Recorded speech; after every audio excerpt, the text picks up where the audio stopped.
Pasal ramai orang di dunia mengenali Tun Mahathir. Okey. So Tun Mahathir orang kenal. Dan sekarang ni ada Anwar Ibrahim. Orang kenal juga. Apa perbezaan utama perbezaan Tun Mahathir dan Anwar Ibrahim? Okey. Dalam ayat yang diplomatik ialah ambivalent. Okay. Tapi kalau dalam ayat yang agak kasar, tapi saya tak nak pakai lah. Dalam bahasa saya ni ialah, saya bagi contoh. Mahathir menggambarkan dia lah paling anti Amerika. Paling anti Amerika. Semua tak suka. Ini saya cerita pengalaman saya sendiri. Tiba-tiba bila dia nak jumpa George Bush, dia pakai pelobi, nama dia Jack Abramoff. Ini saya kena cakap sebab saya yang bawa keluar dokumen tu. Dokumen tu daripada Justice Department, bukan dokumen sulit pun. Di Amerika, apa saja dokumen kata kita lantik pelobi-pelobi, katalah kita lantik pelobi A, dalam konteks ni Jack Abramoff, dia kena tulis detail tu. Nama dia FARA apa dia? Foreign Agency Registration Act, lebih kurang macam tu. Kita mesti daftar apa dokumen agreement pelantikan kita tu. Contoh APCO dulu. Satu ketika APCO, saya di parlimen masa tu. APCO dilantik oleh pemerintah dulu untuk dua benda. Antaranya ialah untuk hubungan Malaysia dan Amerika, perdagangan dan sebagainya. Okey. Jadi dia tak boleh buat benda-benda lain. Jadi benda tu semua dokumen ada. Jadi bila Jack Abramoff ni dilantik masa tu, ialah untuk dapatkan temu janji dengan George Bush. Belanja berjuta-juta ringgit. Pengalaman saya dengan Anwar Ibrahim di Amerika, seingat saya lah, satu pelobi dia tak payah pakai. Kenapa? Kerana orang yang nak jumpa dia. Baik. Saya pernah, ini agak eksklusif juga. Satu ketika tu berlaku buat pertama kali di Tunisia. Kan nak berlakunya Arab Spring. Ketika ada orang peniaga kecil, dia bakar diri dia sebab dia kecewa dengan negara dia, ekonomi dia, sehingga bermulalah apa dia ni gerakan tu. Jadi Anwar Ibrahim telah tulis satu naskah esei, dalam bahasa orang putih dia op-ed, dalam tak salah dia op-ed, opinion editorial, yang mana tajuk dia lebih kurang macam ni, The Domino Effect of Tunisia ni.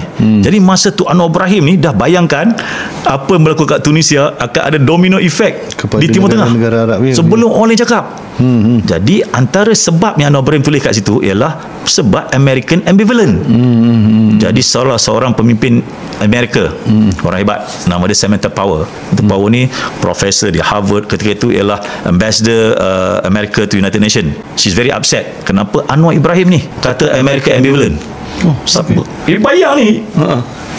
Bagi saya, baik dia pakai ambivalent. Kalau dia pakai American hypocrisy, so bagi saya itu dah sangat diplomatik. So bagi saya, bezanya Anwar Ibrahim dengan Tun Mahathir, Anwar Ibrahim mengambil perkataan dialog. Dia engage Amerika. Di Amerika dia cakap pasal okey, di sana apa yang dia buat. Sebagai profesor Islam Asia Tenggara, dia membawa keunikan Islam di Asia Tenggara ini yang kurang dibincang. Orang selalu bincang Timur Tengah. Okey, Aflin pernah ke Timur Tengah. Selalunya Islam yang dikaitkan di peringkat global ni pengalaman-pengalaman Timur Tengah, pengalaman Afghanistan. Jarang orang cakap pengalaman Indonesia, Malaysia ni. Tapi padahal pengalaman kita di sini wajar diketengahkan di peringkat dunia, sebab kita dah harmoni.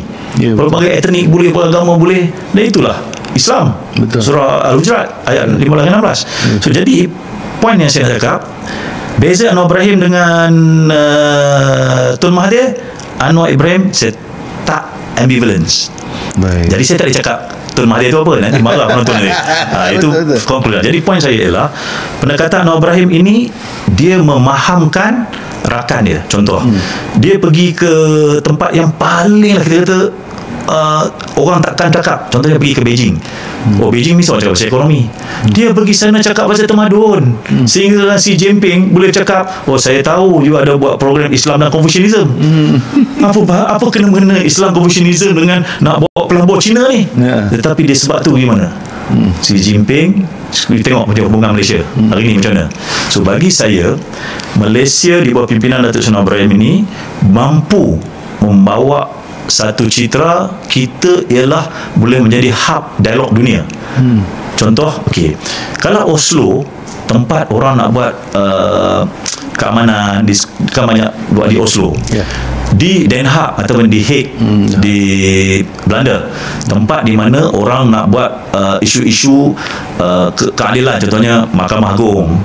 Saya rasa Malaysia ni boleh jadi tempat yang mana orang boleh menimbulkan kefahaman dunia. Sebab ada seorang tokoh, dia mampu dan layak untuk mendepani apa saja isu dunia. Okey. Itu pandangan saya lah.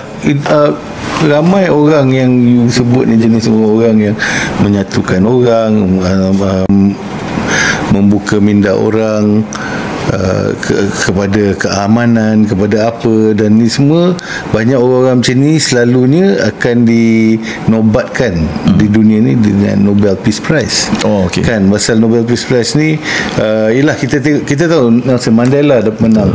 Kerana apa? Kerana dia telah menyatukan satu movement, apa yang dibuat movement dia telah mengalahkan apartheid di South Africa, but not just that, dia telah menyatukan, memaafkan